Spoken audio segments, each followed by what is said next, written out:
వాయుసేనలో ఒక శకం ముగిసింది. ఇండియా ఫస్ట్ సూపర్ సోనిక్ థండర్గా అడుగుపెట్టి యుద్ధాల్లో కీలక పాత్ర పోషించి లక్షలాదిగా మన పైలట్లకు ట్రైనింగ్లో ఉపయోగపడి ఐఏఎఫ్కు మూల స్తంభంగా ఉన్న MiG-21 ఇక రిటైర్డ్ అవ్వబోతుంది. వాటికి ఘనంగా ఫేర్వెల్ ఇచ్చేందుకు భారత వాయుసేన రెడీ అవుతుంది. ఏంటి MiG-21 స్పెషాలిటీ? భారత్కు ఎలా రక్షణ కవచంగా పనిచేస్తుంది? 1963లో MiG-21 మన భారత వాయుసేనలో చేరాయి.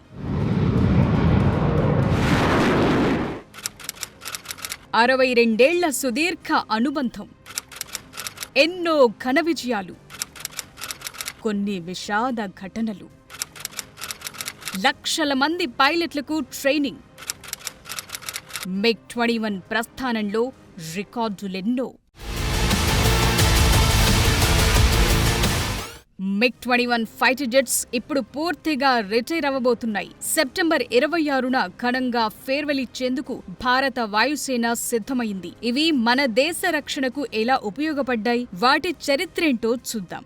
MiG-21 ఒక మరచిపోలేని జ్ఞాపకం. యుద్ధాన్ని తన ఆధీనంలో తీసుకునే సత్తా దీని సొంతం. 1963లో అమెరికా నుంచి పాకిస్తాన్ F-104 స్టార్ ఫైటర్లను కొన్నప్పుడు అప్పుడే సోవియట్ యూనియన్ మనకు MiG-21 టెక్నాలజీ ట్రాన్స్ఫర్, అలాగే లోకల్ గా ఉత్పత్తి చేసుకునే హక్కులు కల్పించింది. చరిత్ర సృష్టించిన ఈ MiG-21 స్క్వాడ్రన్ కు మార్చి 2, 1963న నాటి వింగ్ కమాండర్ దిల్బాగ్ సింగ్ నాయకత్వం వహించారు. The first supersonics of India అని పేరు తెచ్చుకున్నాయి ఈ MiG-21 ఫైటర్ జెట్స్.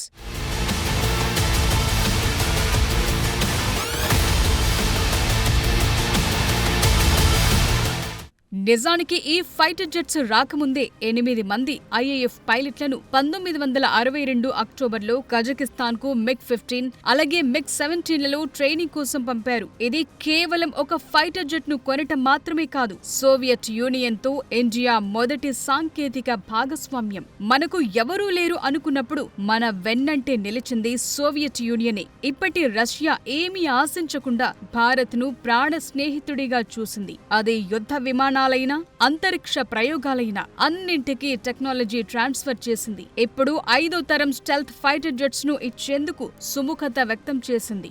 మొన్న ఆపరేషన్ సింధూర్లోనూ S-400 శత్రుదేశం మిసైల్స్ ను మట్టిలో కలిపేశాయి. ఇదేదో ఆయుధాల వ్యాపారం కాదు, తక్కువ రేట్కి అందించింది రష్యా.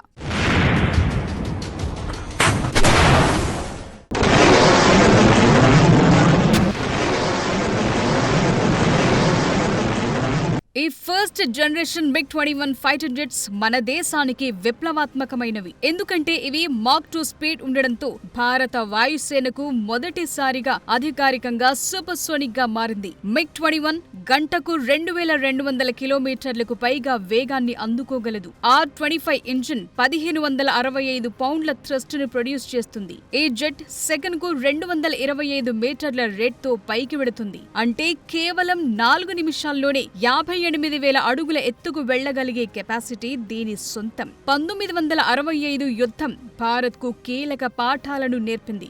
ఐఏఎఫ్ మరింతగా విస్తరించటం, మార్పుల కోసం భారీ ఆర్డర్లిచ్చింది. పైలట్ ట్రైనింగ్, ఇన్ఫ్రా కోసం భారీగా పెట్టుబడి పెట్టింది. సో మనం ఇంత ఘనంగా చెప్పుకుంటున్న ఈ MiG-21 ఫైటర్ జెట్స్ సెప్టెంబర్ 26న అధికారికంగా రిటైర్ కాబోతున్నాయి. చండీగఢ్ ఎయిర్ ఫోర్స్ స్టేషన్ లో ఫేర్వెల్ ఏర్పాటు చేసింది వాయుసేన.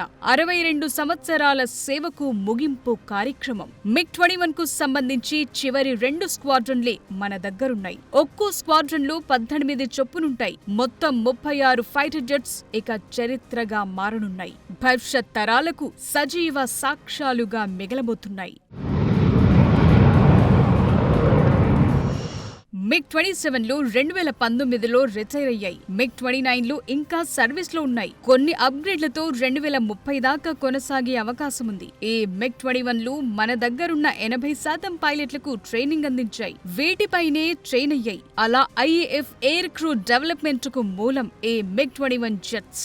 ఇవి interceptor, multirole fighter, ground attack మిషన్లలో పనిచేశాయి. 2019 బాలాకోట్ ఆపరేషన్లో ఉన్నాయి. భారత్లో మొత్తం 874 MiG-21లు తయారయ్యాయి. HAL వీటిని తయారు చేసింది. దీంతో దేశీయంగా డిఫెన్స్ ఇండస్ట్రీకి పునాది వేయటంలో MiG-21 కీలకంగా పనిచేసింది. ఇప్పుడు ఇదే HALలో తేజస్ పెద్ద ఎత్తున దేశీయంగా ప్రొడ్యూస్ అవుతోందంటే MiG-21 తయారీ అనుభవం మొదటి కారణం.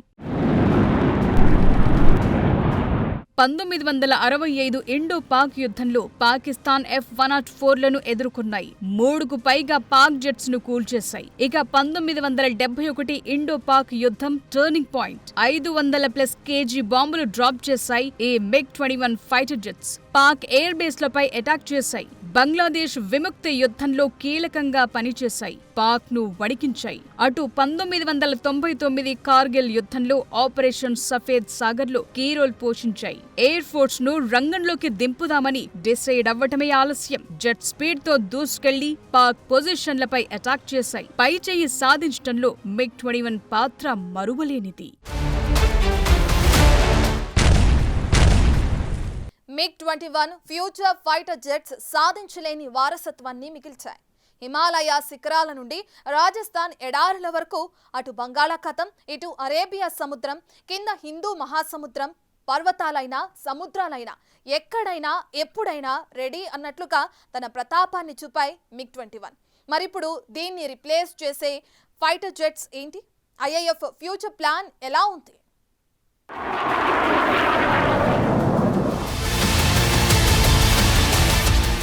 MiG-21లు IAF చరిత్రలో ఒక కీలక స్క్వాడ్రన్. ఇవి భారత్ ఎయిర్ పవర్లను బలోపేతం చేసి పైలట్లకు ట్రైనింగ్ ఇవ్వటంలో కీలకంగా మారాయి. పాత ఇంజిన్, రాడార్ లిమిటేషన్స్, మెయింటెనెన్స్ సమస్యల వల్ల అధిక క్రాష్ రేట్, అంటే 400కు పైగా ప్రమాదాలు, ఇవన్నీ MiG-21కు గుడ్ బై చెప్పేందుకు కారణం.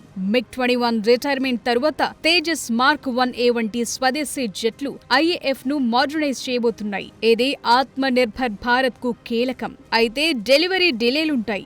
సో భారత డిఫెన్స్ చరిత్రలో MiG-21 లెజెండరీ వర్కౌట్స్ గా మిగిలిపోతాయి.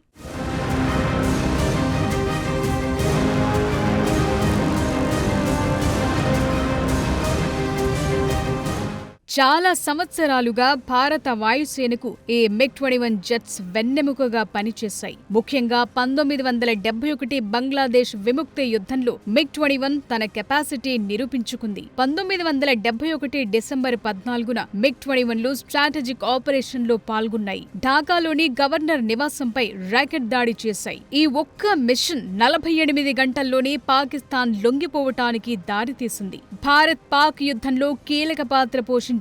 ఫలితంగా 93,000 మంది యుద్ధ ఖైదీలుగా మారారు.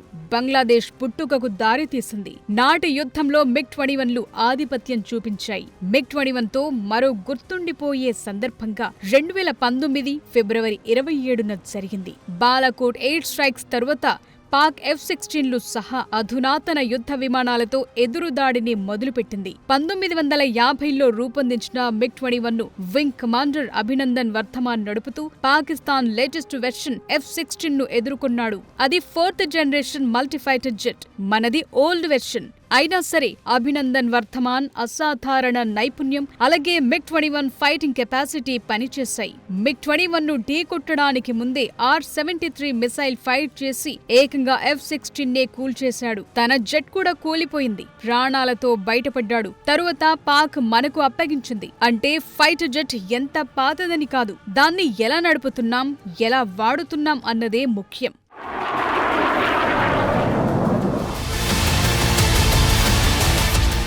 MiG-21 ఘన విజయాలు, సాహస గాథలు, పోరాట సామర్థ్యాలు ఇవన్నీ ఓకే. అదే సమయంలో చాలా ప్రమాదాలు కూడా జరిగాయి. ఉన్నట్లుండి కూలిపోయాయి. వీటి ప్రమాద రేట్ ఎక్కువ. అందుకే అనధికారికంగా ఎగిరే శవపేటికగా పేరు తెచ్చుకుంది ఈ MiG-21 ఫైటర్ జెట్. ఎంతలా పోరాడుతుందో అలాగే ఆల్ ఆఫ్ సడన్ గా కూలిపోతుంది కూడా. ఇవన్నీ engine failures, technical errors, upgrade లేకపోవటం వల్ల జరిగిన ప్రమాదాలు. ఇవి ప్రవేశపెట్టినప్పటి నుండి 490కి పైగా కూలిపోయాయి. 170 మందికి పైగా మన పైలట్లు, 60 మంది సాధారణ పౌరులు ప్రాణాలు కోల్పోయారు.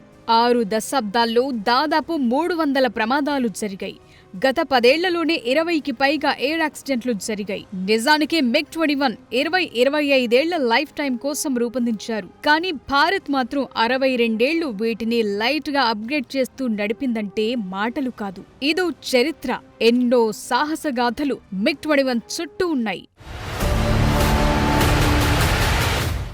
మరిప్పుడు MiG-21 విమానాలను IAF లో రీప్లేస్ చేయబోయేవేంటి అంటే HAL రూపొందిస్తున్న తేజస్ మార్క్ 1A రాబోతోంది. MiG-21 కు ఫేర్వెల్ కు ఒక్కరోజు ముందే అంటే సెప్టెంబర్ 25న 66,000 కోట్ల రూపాయలతో 97 తేజస్ జెట్స్ డీల్ కోసం రక్షణ శాఖ HAL తో ఒప్పందం చేసుకుంది. ఇది భారత్ స్వదేశీ 4.5 తరం యుద్ధ విమానం. సెప్టెంబర్ తరువాత 2 స్క్వాడ్రన్లకు తేజస్ మార్క్ 1A సరఫరా ప్రారంభమవుతుంది. అలాగే MiG-29, రాఫెల్ సుఖోయ్ 30 అప్గ్రేడ్ చేసి IAF వాడబోతోంది. భవిష్యత్తులో advanced medium combat air craft 5వ తరం ఫైటర్ జెట్ కూడా మన అమ్ముల పొదిలో చేరబోతోంది.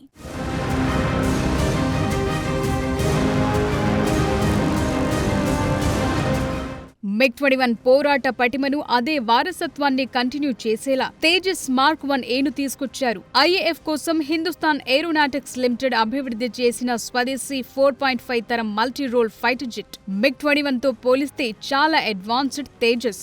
ఇందులో యాక్టివ్ ఎలక్ట్రానికల్ స్కాండ్ యారే రాడార్ ఉంది. ఒకేసారి మల్టీ టార్గెట్లను ట్రాక్ చేస్తుంది. జామింగ్ కు గురి కాకుండా దూసుకెళ్లగలదు. Advanced jammers, radar warning receiver తో శత్రు రాడార్ల నుంచి రక్షణ కల్పిస్తాయి. Air to air, air to ground, air to sea మిషన్లకు తేజస్ అనుకూలంగా ఉండబోతోంది. Beyond visual range BVR missiles, Astra mark 1-2, R-73 laser guided బాంబులు, యాంటీషిప్ మిసైల్స్ ను ప్రయోగించే సత్తా తేజస్ మార్క్ 1A 6,500 కిలోల లైట్ వెయిట్ ఉంటుంది. ఇందులో 60% పైగా స్వదేశీ ఎక్విప్మెంట్స్ వాడారు. భారత డిఫెన్స్ పరిశ్రమను బలోపేతం చేస్తుంది. భవిష్యత్తులో 5వ తరం జెట్ తయారీకి పునాదిగా మారింది. సో కాలానికి తగ్గట్లు కొత్త ఆయుధాలు వస్తూనే ఉంటాయి. కానీ MiG-21 ఒక మరచిపోలేని జ్ఞాపకం. ఉరుము నిశ్శబ్దంగా మారిపోతున్న సందర్భం. Signing off MiG-21.